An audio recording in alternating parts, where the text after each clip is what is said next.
حضرت ابو امامہ رضی اللہ عنہ بیان کرتے ہیں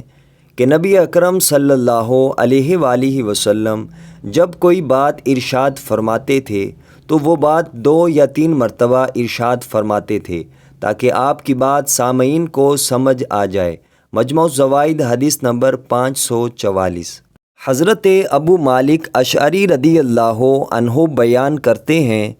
انہوں نے اللہ تعالیٰ کے رسول صلی اللہ علیہ وآلہ وسلم کو یہ ارشاد فرماتے ہوئے سنا ہے کہ مجھے اپنی امت کے بارے میں صرف 3 چیزوں کا اندیشہ ہے، یہ کہ ان کے لیے دنیا زیادہ ہوگی تو وہ ایک دوسرے سے حسد رکھیں گے اور آپس میں قتل و غارت گیری کریں گے، اور یہ کہ ان کے لیے کتاب کے علم کو کھول دیا جائے گا اور کوئی مومن اس کی تعویل کی تلاش میں اس کا علم حاصل کرے گا، حالانکہ اس کی تعویل کا علم صرف اللہ تعالیٰ کو ہے، اور علمی رسوخ رکھنے والے افراد یہ کہتے ہیں ہم اس پر ایمان لائے، یہ سب ہمارے پروردگار کی طرف سے ہے، اور اس سے صرف عقل مند لوگ ہی نصیحت حاصل کرتے ہیں۔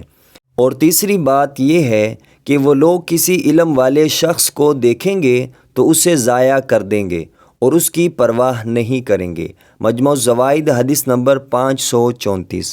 حضرت ابو امامہ رضی اللہ عنہ نبی اکرم صلی اللہ علیہ وآلہ وسلم کا یہ فرمان نقل کرتے ہیں